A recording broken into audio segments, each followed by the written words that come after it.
नमस्कार मित्रांनो, रामकृष्ण हरी, श्री स्वामी समर्थ. ज्या घरासमोर ही रोपं आपोआप उगवतात तिथं पैसा कधीच कमी पडत नाही. त्या घरामध्ये माता लक्ष्मीचा वास सदैव राहतो. मित्रांनो, झाडांना वास्तुशास्त्रात सुद्धा फार महत्त्व आहे. घरात झाडं लावल्यानं घरातील वातावरण तर शुद्ध होतंच, पण त्याचबरोबर त्या झाडांकडे पाहून आपलं मनसुद्धा प्रसन्न होतं. झाडांचा आपल्या जीवनावर सुद्धा खूप प्रभाव पडतो. काही झाडं ही आपल्या आयुष्यावर शुभ प्रभाव टाकतात, अर्थात सकारात्मक प्रभाव टाकतात, तर काही झाडांचा आपल्या आयुष्यावर नकारात्मक प्रभावसुद्धा पडतो.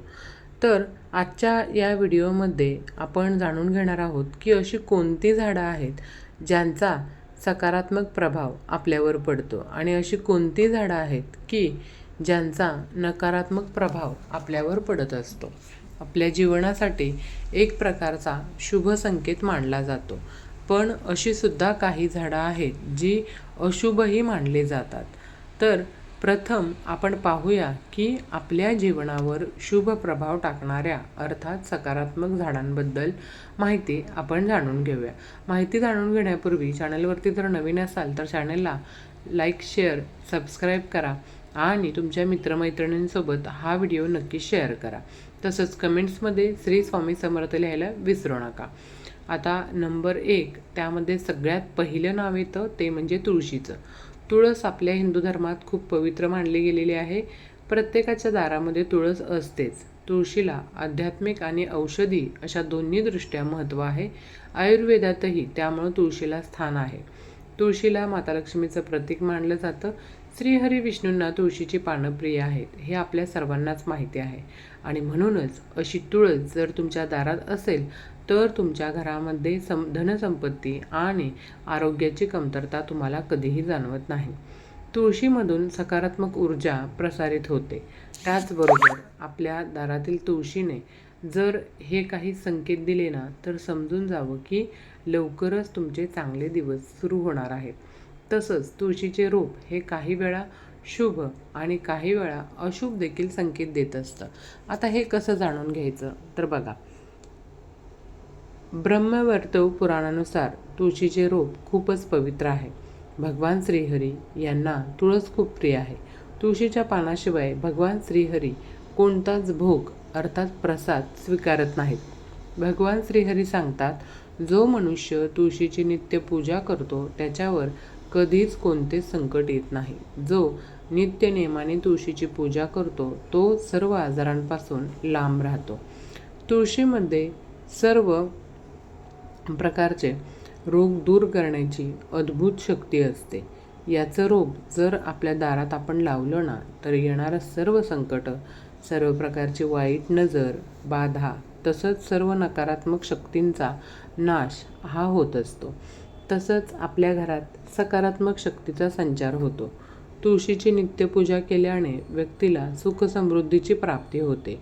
तुळशीचे रोप देवी वृंदाचा अवतार मानला गेला आहे. म्हणून घरात अन्य कोणतेही रोप असो किंवा नसो, पण तुळशीचं रोप नक्की असावं.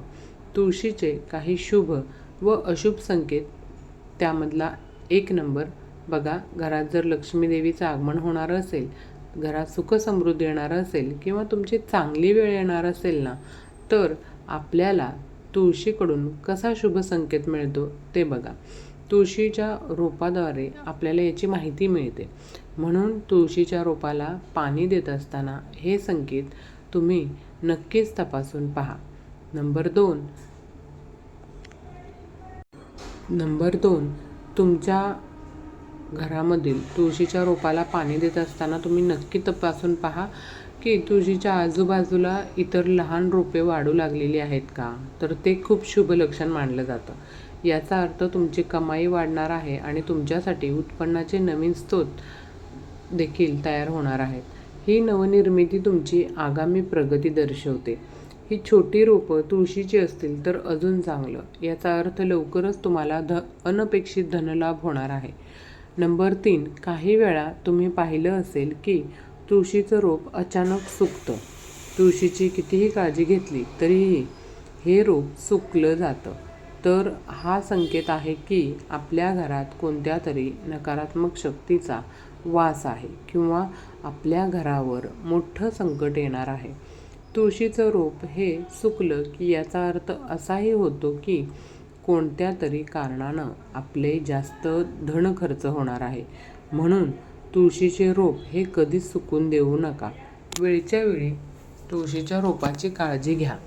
नंबर 4, तुळशीचे रोप जर आपल्या घरामधील हिरवे झाले आणि तिला बहर येऊन मंजिरी येऊ लागली तर समजून घ्या की वास्तूवर माता लक्ष्मीची कृपा आहे.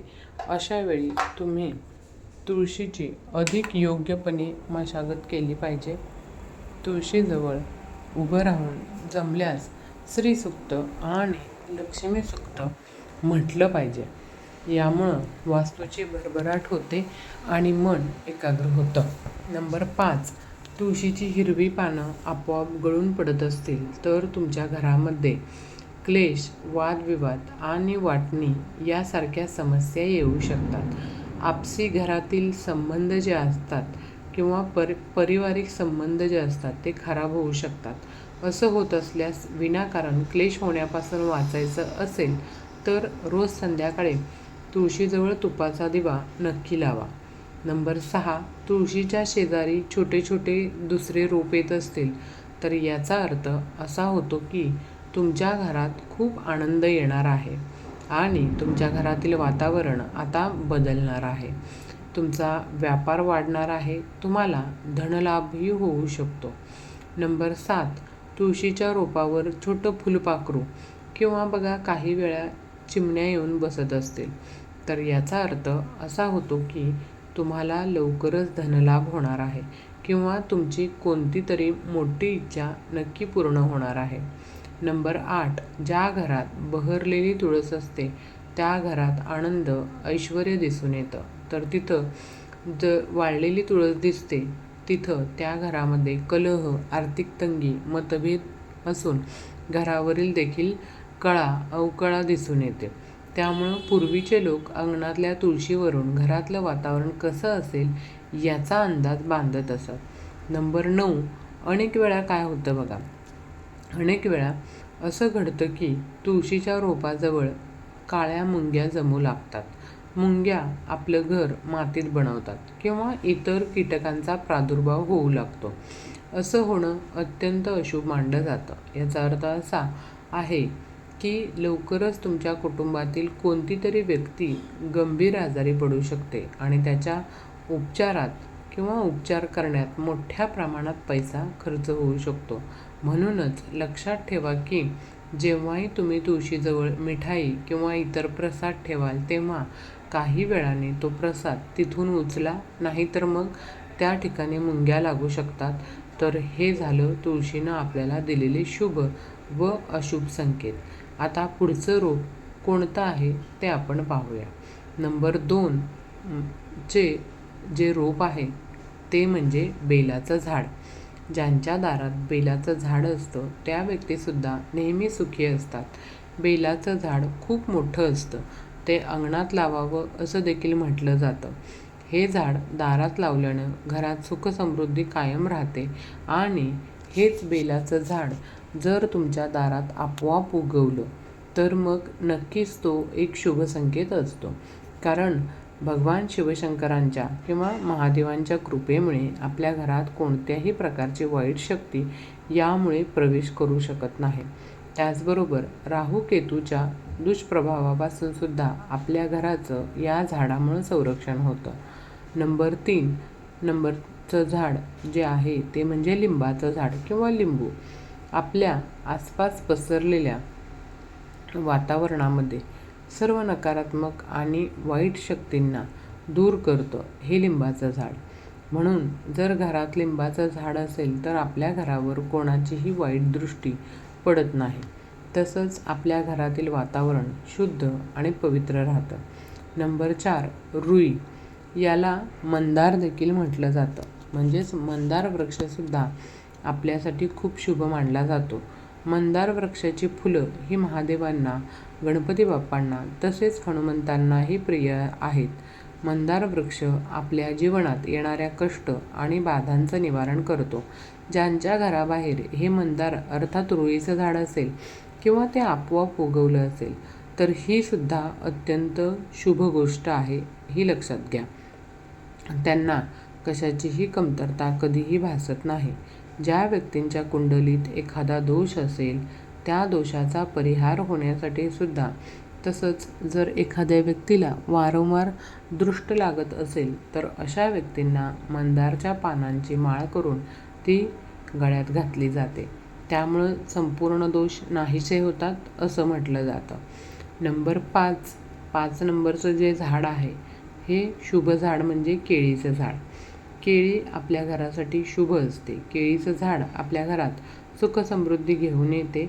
तसंच केळीच्या झाडामध्ये श्रीहरी भगवान विष्णूंचं वास्तव्य असतं आणि म्हणूनच ज्यांच्या घराच्या आसपास केळीचं झाड असतं त्यांच्या घरामध्ये माता लक्ष्मीचा वास असतो. त्याचबरोबर त्यांच्या घरामध्ये भगवान विष्णूंचं सुद्धा वास असतो. अशा घरामध्ये सुख समृद्धी कायम राहते. नंबर 6 पुढचं झाड म्हणजे नारळाचं झाड. कोणत्याही शुभ कार्यात नारळाचा वापर आवर्जून केला जातो. नारळाला खूपच शुभ आणि पवित्र मानलं जातं. ज्या घराच्या अंगणात किंवा आसपास नारळाचं झाड असतं अशा घरामध्ये सुख समृद्धी आणि वैभव कायम राहतं. तसंच त्या घरातील व्यक्तींना समाजात मानसन्मान मिळतो. नंबर 7 पुढचं शुभ झाड म्हणजे आवळ्याचं झाड. आवळा हा बहुगुणी आणि पोषक तत्वांनी युक्त आहे. आवळ्याच्या झाडाच्या आसपास नेहमी सकारात्मक ऊर्जा आणि शुद्ध ऊर्जा पसरलेली असते आणि घरातील वातावरण यामुळं नेहमी सकारात्मक राहतं. तर अशा प्रकारे नंबर 8 त्यानंतर पुढचं रोप जे आहे ते म्हणजे हळदीचं रोप. घरात हळदीचं रोप लावणं शुभ मानलं जातं. हळद ही पूजेच्या साहित्यातील एक आवश्यक वस्तू आहे. तशीच ती वास्तुशास्त्रांच्या दृष्टीनं सुद्धा अतिशय महत्त्वाची आहे. वास्तुशास्त्रानुसार घरात हळदीचं रोप लावल्यानं समृद्धी वाढते, आर्थिक चणचणसुद्धा दूर होते. तसंच हे रोप घरात लावल्यानं कुटुंबातील सदस्यांचे नातंही घट्ट व्हायला मदत होते. हळद पवित्र मानली जाते आणि म्हणूनच प्रत्येक पूजेत तिचा वापर हा केला जातो. हळदीमुळं गुरुग्रहसुद्धा मजबूत होतो. तुम्हाला गुरुबळ मिळतं. कौटुंबिक नातं तर दृढ होतंच. त्याचबरोबर घरामध्ये नेहमी शांतता राहते, सकारात्मक ऊर्जासुद्धा वाढते. त्याचबरोबर घरातील तिजोरीमध्ये हळकुंडाचा छोटासा तुकडा ठेवल्यानं सुद्धा माता लक्ष्मीची कृपा होते आणि घरात कधीही पैशाची कमतरता भासत नाही. तसंच जर लग्न लवकर जमत नसेल तर आंघोळीच्या पाण्यामध्ये चिमूटभर हळद टाकून त्या पाण्याने आंघोळ करावे. यामुळं कारण हळद ही गुरुग्रहाशी संबंधित आहे. विवाह जुळण्यासाठी गुरुचे पाठबळ मिळणे गरजेचे आहे आणि म्हणून हा उपाय ज्योतिषशास्त्रात आवर्जून सुचवलेला जातो. हळद ही नकारात्मक शक्तींना दूर ठेवते. घराच्या मुख्य दारावर हळदीचं पाणी शिंपडल्यास नकारात्मक शक्ती घरामध्ये प्रवेश करत नाहीत आणि हळदीचं उंबरठ्यावर लेपन केल्यास सुद्धा घरामध्ये नकारात्मक शक्ती येत नाही आणि कुटुंबावर येणारी संकटं ही टळली जातात. तसंच यामुळं वास्तुदोषही दूर होतो. गुरुवारच्या दिवशी आपल्या मुख्य उंबरठ्यावर हळदीचं लेपन केल्यानं घरात सकारात्मक ऊर्जा येते, सुख समृद्धी येते. त्यामुळं असं हळदीचं लेपन आपल्या दारात किंवा असं हळदीचं रोप आपल्या दारात असणं अत्यंत शुभ असतं. मित्रांनो, ही पाहिली आपण सकारात्मक झाडं. परंतु काही झाडं अशी असतात की ज्यांचा आपल्या जीवनावर नकारात्मक परिणाम पडू शकतो आणि म्हणूनच अशी झाडं आपल्या घराच्या आसपास लावू नयेत. तर आता आपण जाणून घेऊया कोणती आहेत ती नकारात्मक झाडं जी आपण आपल्या घरामध्ये लावू नयेत किंवा घराच्या आसपास असू नयेत. पण त्यापूर्वी चॅनलवरती नवीन असाल तर अजूनही चॅनलला सबस्क्राईब केले नसेल तर चॅनलला नक्की सबस्क्राईब करा. तर बघा, आपल्या घराच्या आसपास कधीही काटेरी झाडं लावू नयेत. तसंच ज्या झाडांची पानं विषारी आहेत किंवा ती पानं तोडल्यास दूध निघतं अशी झाडं आपल्या अंगणात किंवा गॅलरीमध्ये कधीही लावू नयेत. पण याला मंदार वृक्ष मात्र अपवाद आहे. तसंच चिंचेचं झाड, बोराचं झाड हे नकारात्मक शक्तींना आकर्षित करणारं झाड आहे. त्यामुळं ते घराच्या आसपास असू नये. तर मित्रांनो, ही माहिती तुम्हाला आवडली असेल अशी अपेक्षा करते. आवडली असेल तर चॅनलला लाईक करा, शेअर करा आणि जास्तीत जास्त लोकांपर्यंत हा व्हिडिओ शेअर करा. तसंच चॅनलला सबस्क्राईब करायला विसरू नका. धन्यवाद.